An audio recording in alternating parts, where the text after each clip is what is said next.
When Melania Trump stepped onto the national stage in 2016, she brought something rare in American political life: genuine mystery. Unlike the spouses who came before her, Melania Trump rarely gave interviews, avoided spontaneous public remarks, and maintained a carefully controlled presence that left room for interpretation, speculation, and projection in equal measure.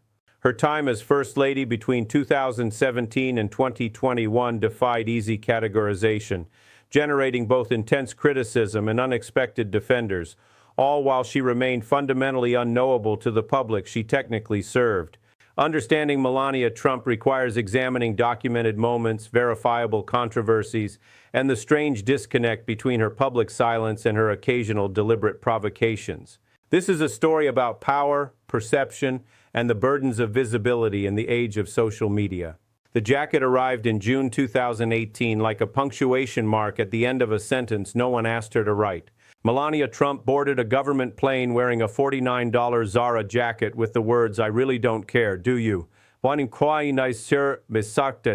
emblazoned across the back in white block letters. She was traveling to McAllen, Texas, to visit the New Hope Children's Shelter, a facility housing 55 children, including some separated from their parents under the Trump administration's zero-tolerance immigration policy. The images circulated globally within hours. Critics saw a callous dismissal of human suffering. Supporters saw defiance against hostile media. Her own communications team initially insisted there was no message, calling it just a jacket. Her husband offered a different take, telling reporters the jacket was a message to the fake news media. Then months later, Melania herself provided the final word. In an October 2018 interview with ABC News, she confirmed what many had suspected. "I wore the jacket to go on the plane and off the plane," she said. "It was for the people and for the left-wing media who are criticizing me. I want to show them I don't care. You could criticize whatever you want to say, but it will not stop me to do what I feel is right." So, the admission settled one question while opening another. What did it mean that the First Lady of the United States had essentially declared indifference toward the suffering of children as a form of political theater against media criticism? The answer reveals something important about how she understood her role and her audience. That Kenya trip brought another sartorial misstep that reinforced perceptions of cultural insensitivity. During her visit to Nairobi, Melania wore a pith helmet, an item deeply associated with colonial-era oppression in East Africa. Social media users drew immediate connections to imagery of imperial overseers, and the First Lady's fashion choices again became a proxy for larger debates about empathy, awareness, and the administration's relationship with immigrant communities. Her stylist later said he had never seen the jacket before she wore it, suggesting either deliberate solo decision-making or a communication breakdown that allowed an inflammatory choice to reach the public unmarked. The combination of the jacket controversy and the pith helmet controversy established a pattern. Melania Trump's clothing choices generated more sustained public discussion than almost any of her official activities as First Lady.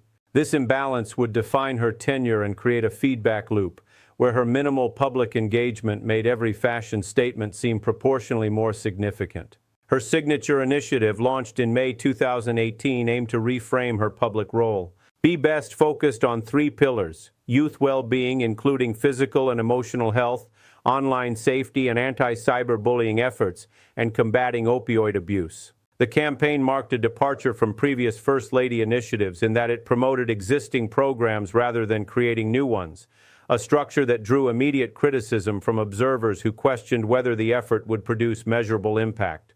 Melania herself stated at the launch that the campaign would boost programs that already existed, acknowledging the promotional rather than creative nature of the effort. The name itself sparked controversy that extended beyond simple partisanship. Linguists and commentators noted that Be Best lacked a definite article and contained a grammatical construction that differed from standard English usage. Some suggested the construction reflected her native Slovenian language patterns, where definite articles function differently. The Guardian specifically noted this linguistic difference in its coverage, offering a sympathetic interpretation that many other outlets ignored. Others simply found the phrasing childlike or insufficiently dignified for the position, regardless of the speaker's background. The campaign's anti-cyberbullying focus generated particular skepticism, given her husband's well-documented habit of attacking critics and opponents through social media. This disconnect was not lost on observers. When the First Lady of the United States launches an initiative against online harassment, while her husband uses Twitter to attack and demean opponents, journalists and critics naturally raise questions about coherence and sincerity. The tension between the message and the messenger became a recurring feature of coverage, with defenders arguing that her initiative addressed genuine harms regardless of her husband's behavior, and critics arguing that the initiative was hollow without alignment between her public advocacy and her household's daily practices. In a 2020 Siena College Research Institute survey asking scholars and historians to assess the signature initiatives of the 10 most recent First Ladies, B best ranked as the worst, suggesting that expert opinion had absorbed much of the public skepticism surrounding the effort. This ranking reflected not just policy substance, but the perceived authenticity of the effort, a factor that weighs heavily in historical assessments of First Lady legacies. If you found this breakdown useful, hit that subscribe button and join the conversation below. What do you make of the gap between Melania Trump's public advocacy and her husband's public behavior? Drop your thoughts in the comments and I'll be reading. The political implications of her silence became a recurring subject of analysis throughout her first term. Unlike previous First Ladies who positioned themselves as surrogates, advocates, or public faces of their administrations, Melania Trump remained largely absent from moments that typically call for visible First Lady support. During the January 6th Capitol riot, reports indicated she was occupied with a White House photo shoot, a detail that generated significant criticism and reinforced perceptions of misplaced priorities. During the assassination attempt on her husband in Pennsylvania, she watched developments from another state rather than rushing to his side, a choice that invited interpretation both charitable and hostile. Media coverage repeatedly asked where Melania was during key political moments, a question that carried different weight than similar queries about previous First Ladies, given her husband's unusually high-profile divisive behavior and the exceptional nature of the events marking his presidency. Her supporters argued that her privacy reflected personal boundaries and an understanding that her husband did not need or want visible spousal intervention. Critics suggested her absence signaled either complicity or indifference to the consequences of her husband's policies, that her platform carried obligations she deliberately avoided to insulate herself from accountability. The truth likely contained elements of both interpretations, but Melania herself offered no guidance toward resolution. Her relationship with public opinion remained unpredictable throughout her tenure. The December 2016 presidential debate provided an early example of the disconnect between her choices and public reception.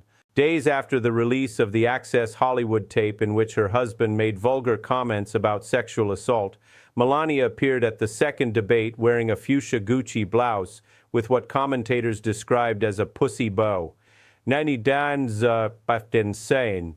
The association proved impossible to ignore given the timing, and social media immediately connected the dots between the blouse's name and the recently revealed comments about women's bodies. The Trump campaign released a statement claiming the choice was not intentional, arguing the blouse was a standard fashion element and the connection was manufactured by hostile observers seeking to embarrass her. The episode illustrated the challenges of decoding any choice made by someone whose motivations remained perpetually unclear. Was the blouse innocent, strategic, or something else entirely? The lack of explanation from Melania herself meant that observers were left to project their own interpretations onto an event that could have been clarified with a brief statement. The Christmas decorations controversy offered rare insight into her private frustrations that stood in tension with her overall public presentation. A recording obtained by Stephanie Winston Wolkoff, Melania's former friend and senior advisor, captured the First Lady complaining about public expectations during the 2018 holiday season in terms that diverged sharply from the polished public persona. "I'm working my ass off on the Christmas stuff," she said in the recording. "Who gives a fuck about the Christmas stuff and decorations? But I need to do it, right?" The recording captured what appeared to be genuine exhaustion with the ceremonial demands of the position, a frustration that stood in tension with her overall reluctance to engage publicly on any issue. She continued, acknowledging awareness of the larger context surrounding her, And then I do it and I say that I'm working on Christmas and planning for the Christmas. And they said, oh, what about the children that they were separated? By and kind crying core, give me a fucking break. The recording suggested a first lady who felt trapped by responsibilities she neither sought nor enjoyed, while simultaneously demonstrating awareness that her husband's immigration policies had created humanitarian consequences she could not simply decorate away. The gap between her private frustration and public silence became a lens through which observers interpreted her entire tenure. Share this video with anyone curious about the complicated reality behind one of America's most analyzed and least understood first ladies. The tension between private frustration and public silence reveals more about the First Lady role than any specific statement could. Her approach to public communication remained consistently minimal throughout her first term. Unlike previous First Ladies who conducted regular press conferences, gave interviews, or used public appearances to advocate for specific policies, Melania Trump appeared rarely, spoke spontaneously almost never, and maintained a carefully curated presence that left almost no room for unscripted moments. Stephanie Grisham, who served as both her communications director and later as White House press secretary, became one of her primary defenders, insisting that her choices reflected genuine preference rather than political calculation. But the effect on public perception was clear. The more she avoided public engagement, the more significance observers attached to the moments when she did appear. Every rare interview, every unusual public statement became an event precisely because they were so uncommon. This scarcity created a distorted information environment where even routine activities seemed notable.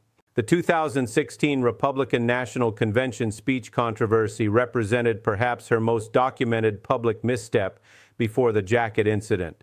Her address to the convention included passages that bore marked resemblance to Michelle Obama's 2008 Democratic National Convention speech, with some phrases repeated almost verbatim in ways that went beyond parallel thinking into near-identical construction. Where Michelle Obama had said, we want our children and all children in this nation to know that the only limit to the height of your achievements is the reach of your dreams and your willingness to work hard for them, Melania Trump offered. Because we want our children in this nation to know that the only limit to your achievements is the strength of your dreams and your willingness to work for them. The structural and sometimes verbatim similarities sparked immediate plagiarism accusations that dominated coverage of her convention appearance. Campaign manager Paul Manafort denied any wrongdoing, claiming the accusations represented Hillary Clinton's attempt to demean a female political opponent. There's no cribbing of Michelle Obama's speech, Manafort insisted. This is once again an example of when a woman threatens Hillary Clinton, how she seeks out to demean her and take her down. Melania later addressed the controversy in her memoir, admitting she had been inspired by Michelle Obama's speech while blaming her scriptwriting team for failing to implement adequate safeguards and failing to properly vet the final product. Looking back, I realized that I had relied too much on others in this crucial endeavor, she wrote, marking a rare acknowledgement of error that stopped short of accepting direct personal responsibility. The controversy established a pattern of staff failures that would recur throughout her tenure. Her memoir, released in 2024, offered additional insights into positions that differentiated her from her husband's public stances on issues central to his political coalition. Perhaps most significantly, Melania Trump revealed pro-choice views on abortion that stood in direct contrast to Donald Trump's evolution on the issue from relative flexibility to full-throated support for restricting abortion access following his political calculations. Her book stated, "It is imperative to guarantee that women have autonomy in deciding their preference of having children, based on their own convictions, free from any intervention or pressure from the government." She wrote, "A woman's fundamental right of individual liberty to her own life grants her the authority to terminate her pregnancy if she wishes." The statements generated backlash from anti-abortion constituents within the Trump coalition, while drawing praise from abortion rights advocates who had long viewed the administration with hostility. Donald Trump defended her comments in a Fox News appearance, telling anchors, "We spoke about it, and I said, you have to write what you believe." The episode suggested a First Lady willing to stake positions that complicated her husband's electoral coalition, though the practical policy implications remained unclear given her limited formal role in governance. Whether she would advocate for these positions privately or publicly remained an open question. The White House Rose Garden renovation controversy illustrated how even physical spaces associated with the presidency became contested territory during her tenure, reflecting deeper questions about how she understood the symbolic dimensions of her role. Melania Trump's redesign emphasized clean geometric lines and minimal color, replacing the sprawling, colorful rose arrangements associated with previous administrations, with more structured plantings that critics argued erased historical character and prioritized personal aesthetic preferences over tradition. Presidential historian Michael Beschloss described the changes as evisceration of the garden, adding that the work represented decades of American history made to disappear. Fact-checkers later clarified that not all original roses had been removed, and the garden eventually incorporated more colorful elements as plantings matured. But the controversy reflected broader concerns about how Melania Trump's approach to the First Lady role prioritized personal vision over historical continuity. When Jill Biden assumed the role following the 2020 election, restoration advocates called for reversing the changes, suggesting the modifications had failed to achieve acceptance even within the Washington establishment. The episode highlighted how every choice made by a First Lady carries symbolic weight that extends far beyond the immediate aesthetic question. Hit the like button if you found this breakdown valuable. It helps these discussions reach more people looking for substance over sensationalism. Understanding complexity requires sitting with uncertainty rather than rushing toward comfortable oversimplifications. Her physical relationship with her husband during public appearances became another subject of intense media analysis throughout her tenure. Body language experts and casual observers alike scrutinized every interaction for signs of affection, tension, or strategic performance. Videos repeatedly captured her swatting away his attempts to hold her hand or guiding her on stage, moments that generated millions of views and countless interpretations. Supporters argued that her apparent reluctance to engage in performative public affection simply reflected a private personality not suited to constant demonstrative display. Critics suggested the visible discomfort revealed deeper tensions within the marriage that observers had speculated about since before the 2016 election. The truth remained impossible to determine from external observation alone, but the sustained attention to this dimension of her public presence reflected the information vacuum surrounding her actual views and feelings about virtually everything else. Her decision to remain largely in New York following the election rather than immediately moving to Washington drew criticism from some quarters while generating sympathy from others. She cited Barron Trump's school schedule as justification for the extended transition period, a reason that carried obvious legitimacy given their son's young age. But the choice also reflected a pattern of reluctance to fully embrace the demands of the First Lady role that would characterize her entire tenure. Even when she eventually relocated to Washington, she maintained a pace of public engagement that lagged significantly behind previous First Ladies, creating persistent questions about her priorities and her level of commitment to the ceremonial and advocacy functions of the position. Some observers interpreted this restraint as wisdom, recognizing that her husband neither wanted nor expected significant spousal involvement in governance. Others saw avoidance of accountability, a preference for comfortable anonymity over the challenges of public advocacy. The Be Best campaign resumed in 2025 following her husband's return to the White House, this time with an expanded scope that included combating revenge porn alongside the original 3 pillars. This expansion reflected contemporary concerns about digital privacy and image-based abuse that had grown more prominent since her first tenure ended, and it marked an attempt to update an initiative that had been widely criticized for perceived hypocrisy and limited impact. Questions remained about whether her second tenure would mark a genuine departure from the highly controlled, rarely visible approach that defined her first 4 years, or whether the patterns had become too ingrained to break. In a Fox and Friends interview marking the new term, she claimed she had always been herself during her first term, but suggested the public simply had not understood her at that time.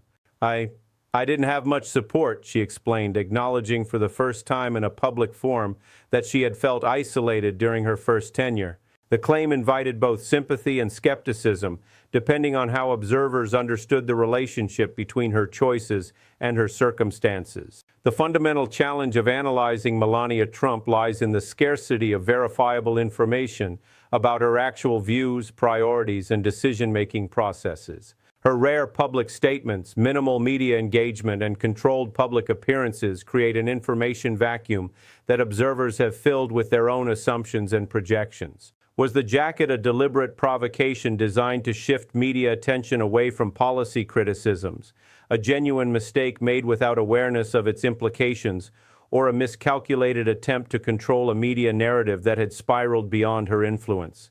Did her sustained silence during controversies reflect strategic calculation designed to avoid amplifying criticisms, personal discomfort with public confrontation, or something else entirely that we simply cannot access? The documentary record offers few definitive answers, leaving analysts to construct interpretations from limited evidence while acknowledging the speculative nature of any conclusions. What can be verified is the pattern of choices, the controversial clothing, the minimal public engagement, the occasional deliberate statement followed by extended silence, the memoir revelations that occasionally diverged from her husband's positions, the documented staff failures that repeatedly undermined her public presentations. If you want more context on how First Lady roles have evolved, stay tuned because we're going to compare this tenure to what came before and what might come after. Understanding institutional evolution requires seeing individual moments in broader context.